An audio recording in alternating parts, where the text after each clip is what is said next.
أيها السادة، السلام عليكم ورحمة الله وبركاته. إلى حضراتكم الآن كلمة المستشار عدلي منصور رئيس الجمهورية المؤقت، والتي يوجهها إلى الأمة بمناسبة الذكرى الأربعين لانتصار 10 من رمضان. وكل عام أنتم بخير. بسم الله الرحمن الرحيم. ربنا افتح بيننا وبين قومنا بالحق وأنت خير الفاتحين. الأخوة المواطنون، شعب مصر العظيم، يطيب لي أن يجيء أول خطاب لي إليكم في مناسبة النصر المجيد في حرب 10 من رمضان 6 من أكتوبر، امتثالا لإرادتكم التي أملت علينا خارطة لمستقبل الوطن. تلك الإرادة التي تجلت دون ما تأويل في جماهير الشعب المصري، التي خرجت في 30 من يونيو 2013 استكمالا لأهداف ثورة شعبنا في 25 من يناير 2011، ومعلنة بأن صاحب الشرعية الأصيل هو هذا الشعب المصري العظيم. امتثالا لتلك الإرادة جاء تشكيل حكومة وطنية من الكفاءات القادرة على القيام على تحديات اللحظة الدقيقة، خطوة سبقها إعلان واضح عن مسار لتصحيح معوج في الوضع الدستوري، ثم تلتها خطوة تأسيس إطار وطني مؤسسي للعدالة الانتقالية والمصالحة الوطنية، أطلقناها في اليوم الأول من شهر رمضان المعظم.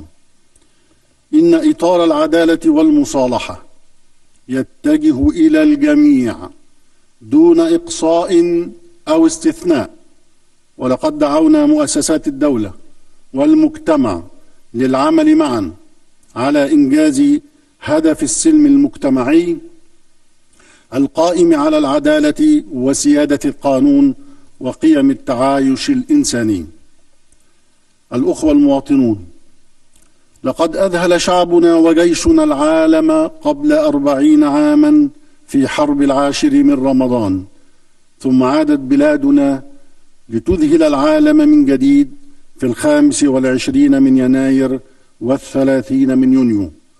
إنها عبقرية الإنسان في بلد طالما وصفه المفكرون بعبقرية المكان.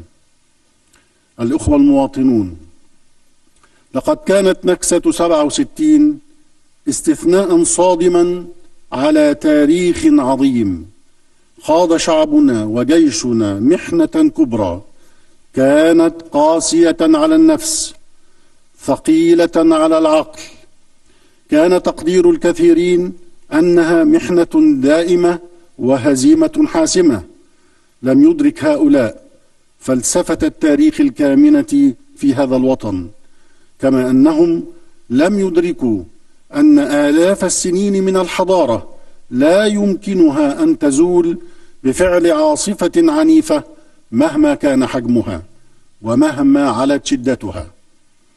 لقد أمكن للمصريين أن يبصروا الخطى وسط الغبار، وأن يسلكوا الطريق بين الركام، وأن يعطوا للعالم درسا في صناعة الأمل.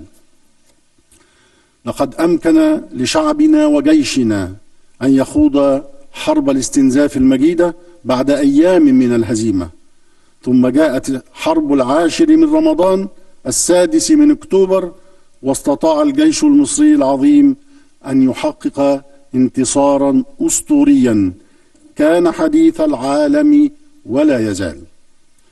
الأخوة المواطنون، إننا حين نتذكر بكل الفخر تلك الأيام المجيدة من تاريخ بلادنا إنما نجدد الأمل في نفوسنا. إن ما كان مستحيلا جعله المصريون واقعا، وما كان بعيدا جعلوه قريبا، وما كان في نطاق اللا ممكن أدخلوه إلى عالم الممكن. ومن هنا يأتي الأمل في تجاوز اللحظة الراهنة إلى مستقبل مشرق. إننا نمر بمرحلة حاسمة من تاريخ مصر، يريد لها البعض أن تكون طريقا إلى المجهول، ونريد لها أن تكون طريقا إلى الأفضل. يريد لها البعض أن تكون مقدمة للفوضى، ونريد لها أن تكون مقدمة للاستقرار.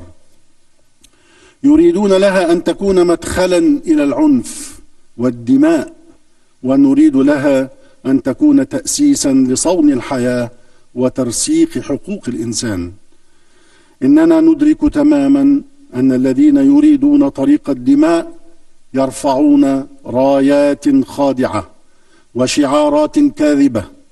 إنهم يدفعون الوطن إلى حافة الهاوية وهم يحسبون أنهم يحسنون صنعا.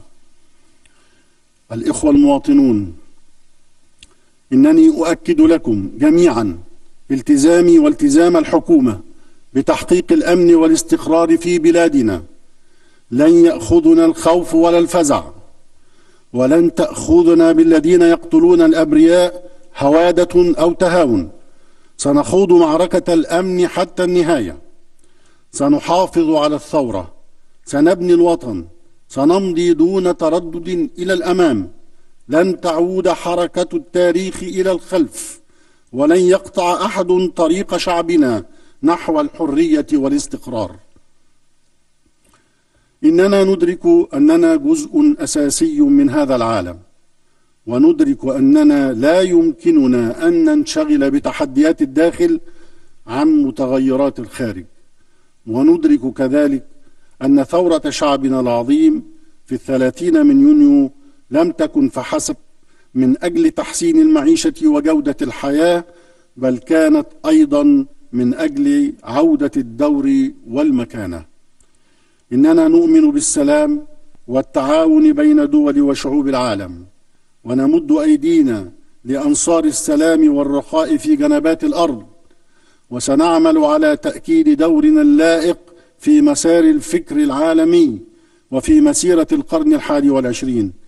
لن يأخذنا الماضي من الحاضر، ولن يشغلنا الداخل عن المستقبل، وسنمضي باتجاه صياغة الوظيفة الحضارية للدولة المصرية.